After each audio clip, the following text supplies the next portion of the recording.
ബിനീഷ് കിരൺ നമുക്കൊപ്പം കണ്ണൂരിൽ നിന്ന് ചേരുകയാണ്. ബിനീഷ് കിരൺ യൂറോ കപ്പയുടെ ആദ്യ അധ്യായം മുതൽ നമുക്കൊപ്പം ഉണ്ടായിരുന്നതാണ്. ഇങ്ങനെയൊരു തുടക്കത്തിൽ തന്നെ നമ്മൾ അർജന്റീനയുടെ പേര് ശ്രീ ബിനീഷ് കിരൺ താങ്കൾ പറഞ്ഞിരുന്നു, അർജന്റീനയ്ക്ക് ഒരു സാധ്യത ഞാൻ കാണുന്നുണ്ട് എന്ന്. ഖത്തറിൽ നേടിയ കപ്പുറപ്പിക്കാൻ ഈ കോപ്പ കിട്ടിയേ പറ്റൂ എന്ന് മെസ്സിപ്പട തീരുമാനിച്ചത് കൊണ്ട് തന്നെ ഇത് ഇന്നത്തെ ഫൈനൽ മത്സരത്തിലേക്ക് വരുമ്പോൾ കൊളംബിയ വളരെ ശക്തരായ ടീമാണെങ്കിലും അവർ പ്രതീക്ഷിച്ച ഒരു മുന്നേറ്റം അവർക്ക് ഉണ്ടാക്കാൻ സാധിച്ചില്ല. അപ്പോൾ അർജന്റീനയുടെ ഇന്നത്തെ പ്രകടനത്തെ മാത്രം നമ്മളെങ്ങനെ ഫൈനൽ വിചാരിച്ച ഒരു ആവേശത്തിലേക്ക് വന്നിട്ടുണ്ടോ?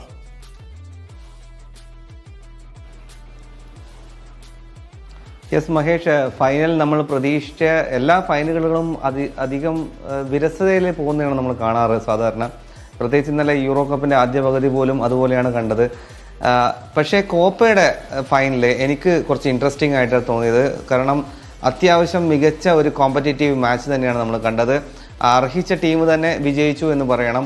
അത് പറയുമ്പോൾ നമ്മൾ അർജന്റീന എങ്ങനെ വിജയിച്ചു എന്ന് പറഞ്ഞു കഴിഞ്ഞാൽ അവരുടെ ഇൻഡിവിജ്വൽ ക്വാളിറ്റി, അവരുടെ കോച്ചിൻ്റെ കഴിവ്, അതോടൊപ്പം തന്നെ അവരുടെ സബ്സ്റ്റിറ്റ്യൂട്ട് ബെഞ്ച്, അതുപോലെ തന്നെ കൊളംബിയക്കുണ്ടായ ലാസ്റ്റ് മാച്ച്, അതെല്ലാം വളരെ നിർണായകമായി വന്നിട്ടുണ്ട്. ഈ സബ്സ്റ്റിറ്റ്യൂഷൻ ബെഞ്ച് അതാണ് ഇവിടെ കളിയിൽ ഏറ്റവും വലിയ മാറ്റം ഉണ്ടായിരിക്കുന്നത്. അതിൻ്റെ ഒരു കുറവാണ് കൊളംബിയക്ക് ഇന്നലെ ഉണ്ടായിരുന്നത്.